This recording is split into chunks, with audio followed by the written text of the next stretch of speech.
Music has the power to stimulate strong emotions within us.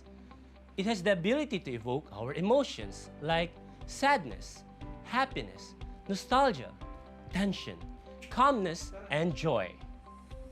Pleasurable music may lead to the release of neurotransmitters associated with reward, such as dopamine. Our emotional response has a substantial influence in our cognitive processes, which include perception, attention, learning, memory, reasoning, and problem solving. In this episode, we will learn how to develop a plan to enhance your brain. We will also learn about emotional intelligence and how to strengthen your understanding of it, emotions, and the intensity of emotions. Hi guys, I'm Teacher Mark, and welcome to your show, where we will learn to become more aware of who we are and better understand ourselves and the people around us. I will guide you in your journey to personal empowerment. This journey will make you a better version of yourself daily by making you more positive, more motivated, more confident, and a lot more. Commit to your vision or plan in achieving your aims and goals in life. Join me as we uncover your limitless potential. Let's rock! This is Personal Development on DepEd TV.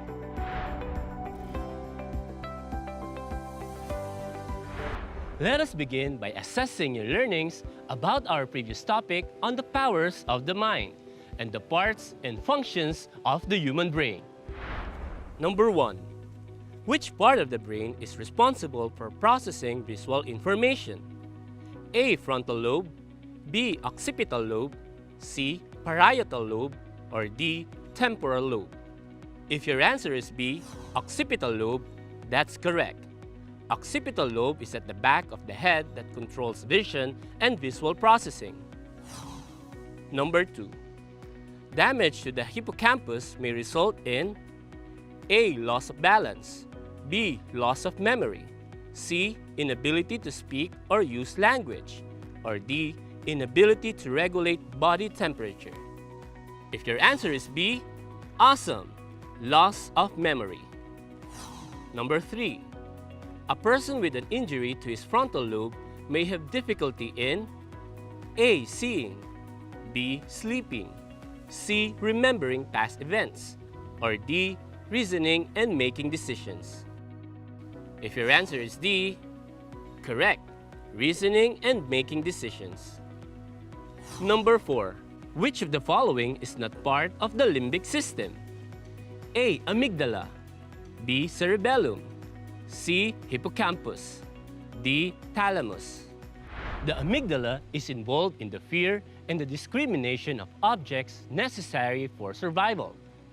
The hippocampus is involved in memory, while the thalamus relays information between the lower and higher brain centers. Therefore, the correct answer is B. Cerebellum, which plays an important role in motor control, balance, fine movement, coordination, and a sense of body position. Number 5. What is the limbic system's primary function? A. Contributes to one's sense of balance and coordination. B. Releases hormones and regulates endocrine glands. C. Is involved in emotional reactions with motivated behavior. Or D. Relays sensory messages to the cerebral cortex. If your answer is C, correct. The limbic system, located just beneath the cerebrum on both sides of the thalamus, is not only responsible for our emotional lives, but also for many higher mental functions, such as learnings and formation of memories. For the next part of our review, identify the brain structure that glows and identify its name in the list. If your answer is frontal lobe, that is correct.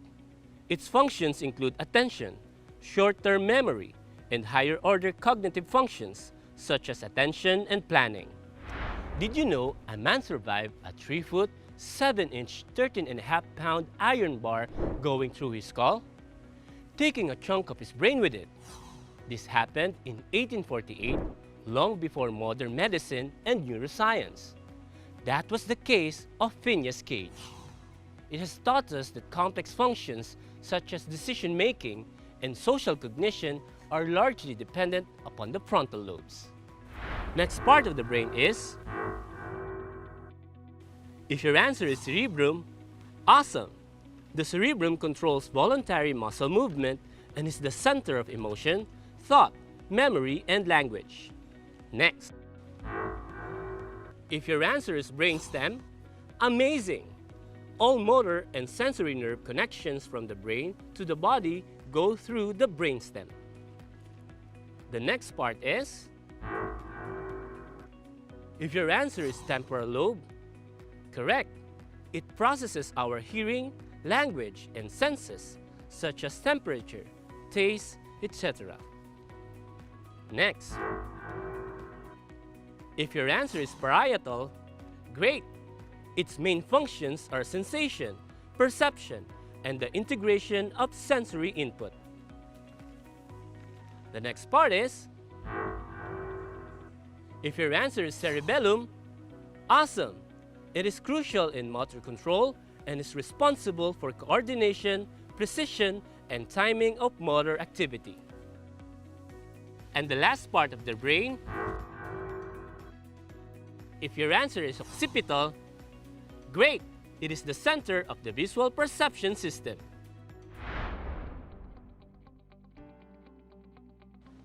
Do you know planning can improve your brain functions?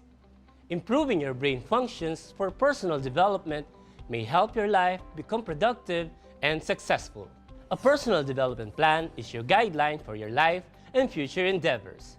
Creating it will help you gain better control over your life and will prepare you for whatever comes your way. It will serve as a blueprint or a map. It can provide an overall picture of what you would like to become or where you would want to go. Hey, Teacher Mark. Oh, it's my friend, Teacher Kit. How are you doing? I'm doing great, man. How about you? I'm great. I'm discussing about personal development plan. Personal development plan? I actually learned how to write a personal development plan from Brian Tracy. He's a motivational speaker and also a personal development coach. Do you want me to share it to you? Cool, that would be helpful. Awesome. In creating your personal development plan, there are actually 6 steps for you to act and also measure your progress. Here are the steps. Step number 1, write a list of the top 10 most important goals you would like to achieve. Step 2, write which of these 10 is the most important to you and why. Step 3, write down a specific timeline for achieving your goal. Step 4, write down your strengths and weaknesses. Focus on about 3 of each and then write how your strength can help you achieve this goal and how you plan to overcome your weaknesses.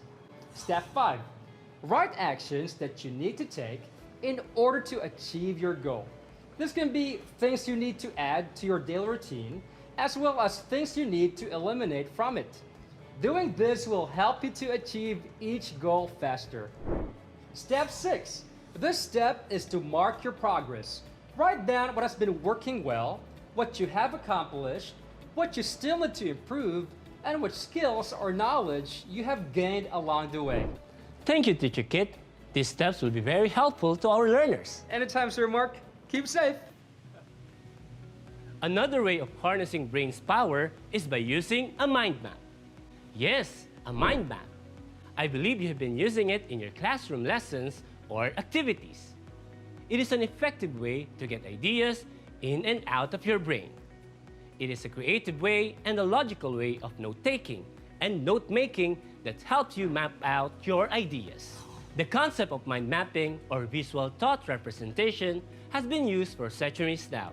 However, it was not until the late 1960s that a British psychologist, Tony Buzan, made the use of mind mapping very popular. With his boundless energy and enthusiasm, he helped millions of people around the world to structure their thoughts, reach their learning goals, and unleash their creativity. Mind mapping is evidently present in brainstorming, note-taking, problem-solving, memory, learning, and intense visual thinking before making conclusions. Let's take a look at this example to create a mind map. To create a mind map, the central idea is represented as a picture or shape in the center. From this picture or shape in the center, several main branches are drawn that relate to the central idea. These branches are labeled with keywords and they can be expanded by using new associations that are supported by pictures and colors if necessary. This framework automatically creates a clear overview and structure of the subject. The central idea is put in the center of the page with the key themes radiating from it. A Johns Hopkins study indicates that students who utilize mind mapping increase their grades by 12%. This increase is attributed to how mind mapping helps students organize ideas and understand concepts better. It has also been proven that mind mapping is helpful for dyslexic and autistic students to better understand concepts and strategies. In fact, the British Dyslexia Association states dyslexics struggle with their spoken and/or written language, following instructions, poor concentration, and carrying out analytical or logical tasks. Strategies such as mind mapping are recognized as valuable learning tools. Sino na naman nag-text sa'yo? Honey, huwag ka masyadong maghinala. Kasi Hinala? business transaction Text lang. messenger, puro babae. Business transaction. Tingnan mo nga. Normal mga women yung mga sellers talaga. Alam mo ba, binenta kita ng isang special na chocolate? Yan. Diba? Nasa yan, honey. Pwede ka tayo, ha? Sige, tara na. We have seen the couple fight. See how the wife changed from mad to pabebe? This behavioral and emotional response is caused by our brain, specifically the limbic system, which is responsible for emotions. Speaking of emotion, did you know that there are 8 types of emotion? Let's learn more about this.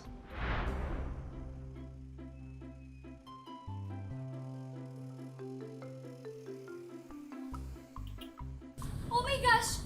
May sugat ba? Hala, baka may nabaling buto. Oo kasi yun. Nakita yung noon na pumara, ninahan pa ako. Kundi yung bastos, tinulak pa talaga ako. Wala na talagang matinong lalaki ngayon. Kung di ka lolokohin, sasaktan ka naman. These 3 emotions, fear, anger, and disgust, are the basic emotions that one could have. Fear is an unpleasant emotion caused by the belief that someone or something is dangerous, likely to cause pain or be a threat. Whereas anger is a strong feeling of annoyance, displeasure, or hostility. Both emotions can be considered applicable in this scenario. In addition, you may also feel disgusted. It is a feeling of revulsion or strong disapproval aroused by something unpleasant or offensive.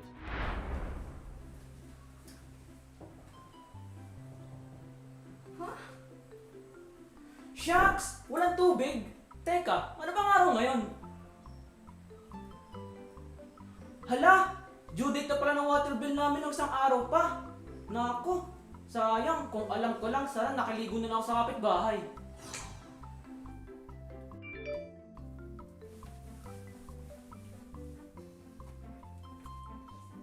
Hi Bea, we regret to inform you that your application for academic scholarship is not approved. Ano ba namang araw to? Lahat na lang ng kamalasan sinalo ko. Ano pa bang dapat kong gawin para sumang-ayon naman ng tadhana sa akin? However, you can still apply for RT scholarship. You must submit an audition material when you should decide to pursue this scholarship. Kailangan ko itong scholarship. Dito nakasalalay ang future ko sa college. Kailangan ko itong paghandaan. Bukas na bukas, magpa-practice ako. It is really hard if you have felt neglected or you feel that you do not belong. Emotions like sadness and surprise may kick in. What is sadness? Sadness is the quality or state of being sad. It is an emotional pain associated or characterized by feelings of disadvantage, loss, despair, helplessness, and sorrow, while surprise is an unexpected or astonishing event, fact, or thing. On the other hand, anticipation is an emotion involving pleasure or anxiety in considering or in awaiting an expected event. In this scenario, Bea expected that she would be invited by her friends, but that didn't happen. Di ba nga, sabi ko sa'yo, akong bahala. Susuportahan kita dyan. Alam ko naman importante sa'yo yung scholarship na to eh. Thank you talaga, Beshi. You never let me down talaga. Thank you.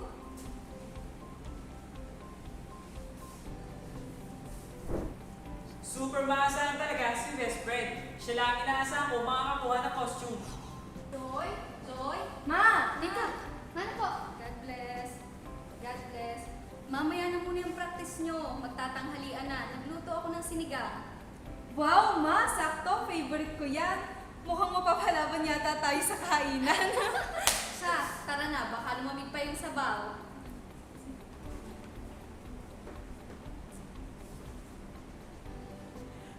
#bless! May costume na, may masarap ang sinigang. Excited na! Bea showed two basic emotions, trust and joy. When her friend visited her and gave her the assurance that she will be there for her, she earned her trust. Trust is a firm belief in the reliability, truth, ability, or strength of someone or something. Also, joy is apparent when her mother cooked her favorite dish. Joy is a feeling of great pleasure and happiness. According to psychologist Robert Plutchik, there are 8 basic types of emotions, namely joy, sadness, anger, fear, trust, disgust, surprise, and anticipation, which are grouped into 4 pairs of opposites, such as joy, sadness, anger, fear, trust, disgust, and surprise, anticipation. Plutchik also authored The Wheel of Emotions, which is illustrated like the color wheel. According to Plutchik, emotions can be combined to form different feelings and to recognize the differences in their intensity. For Plutchik, basic emotions act like building blocks, while the complex or mixed emotions are a blend of the basic ones. For instance, a combination of joy and trust creates love, while contempt is a blend of anger and disgust. Plutchik describes the inner circle as the strongest emotions. The next circles are the basic emotions which have moderate intensity, and the outer circles are the emotions with the mildest intensity. Another emotion was created as a result of a combination of 2 basic emotions. You may have heard people mention IQ when talking about intellect and how smart someone is. IQ is just one measure of our abilities though. There are many other kinds of intelligences in addition to intellect, like spatial, musical, artistic, and mechanical abilities, to name a few. But one important type of intelligence is emotional intelligence. Emotional intelligence refers to the ability to identify, manage, and process one's emotions as well as the emotions of others. The term emotional intelligence was created by 2 researchers, Peter Salovey and John Mayer, but was popularized by Daniel Goleman in his 1995 book, Emotional Intelligence: Why It Can Matter More Than IQ. Goleman discussed that EI is important to be successful in the academic, professional, social, and interpersonal aspects of one's life, and a skill that can be taught and cultivated in schools. There are 5 essential elements of emotional intelligence. The first is self-awareness. It is the ability to focus on yourself, your actions, and emotions to see if they are aligned with your internal standards. Next would be self-regulation. It's the control or redirection of one's emotions, anticipating consequences before acting on impulse. The third is motivation, which is about utilizing emotional factors to achieve goals, to enjoy the learning process, and to persevere in the face of obstacles. What motivates you to study or to pursue your dreams? We also have empathy, which is the ability to understand and share the feelings of others. Lastly, we have social skills, which is about managing relationships, inspiring others, and inducing or eliciting desired responses from them. Based on Goldman's study, how a person reacts in a situation may influence others and affect efficiency. Therefore, a person must avoid making decisions when they are under pressure, feeling down, or when experiencing very strong emotions, such as extreme happiness or anger, as this may lead to wrong or inappropriate decisions and actions. While genetics, upbringing, and environment all play a role, there are different things you can do to develop your emotional intelligence over time. Number 1. Get to know and understand yourself. Emotionally intelligent people practice mindfulness and self-awareness. It is doing a realistic appreciation of one's strengths and weaknesses, and how they come across to others. Your family or close friends' feedback is one way of knowing and improving your level of self-awareness that may uncover a few of your emotional blind spots. Number 2. Learn your triggers. It is knowing how you are likely to respond in a particular situation. Think about how you felt last time you were stressed or under pressure. Did these feelings or reactions help or hinder you? Fully recognizing your emotions and where they are coming from can shift your emotional state. Number 3. Empathize. Looking at a situation from someone else's perspective will help you understand their actions, values, and beliefs. Make a conscious effort to get to know your colleagues. You may ask open questions. Listen attentively to what they have to say, rather than simply waiting for your turn to speak. Become aware of how effectively you can use non-verbal communication. Number 4. Manage and own your emotions. Part of being emotionally intelligent is about being responsible for the way you interact with others. If someone upsets you or makes you angry, pause and reflect on why their actions led you to feel that way, instead of reacting impulsively. Number 5. Learn to see conflict as an opportunity to grow closer to others. Conflict and disagreements are inevitable in human relationships. Two people can possibly have the same needs, opinions, and expectations at all times. However, that need not be a bad thing. Resolving conflicts in healthy and constructive ways can strengthen trust between people. Emotional intelligence helps you build stronger relationships, succeed at school and work, and achieve your career and personal goals. It can also help you to connect with your feelings, turn intention into action, and make informed decisions about what matters most to you. Remember, emotional intelligence isn't about suppressing emotions. It's about learning to recognize, process, and channel them in a way that benefits you and the people around you. A study says that 80% of one's success comes from emotional intelligence. As an adolescent, at times, you are being consumed by your emotions, which can get you into trouble. By the time you realize that your emotions were too strong, you are done with the actions that you will later regret.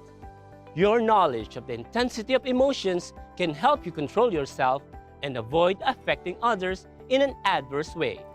Your deep understanding of different emotions, the triggering factors, the effective ways of handling strong emotions, and your level of emotional intelligence will guide you in positively communicating your emotional expressions. Before we end our episode today, let me share this Japanese proverb with you. He who smiles rather than rages is always the stronger. Smile, be strong, be above in any situation. Emotional intelligence is the difference that makes the difference. Make emotions work for you instead of against you. It is one of the keys to improving your personal effectiveness. This is Teacher Mark. I see greatness in you. Know your worth and make a habit of developing yourself and be your best version every day. See you in our next episode on personal development on DepEd TV.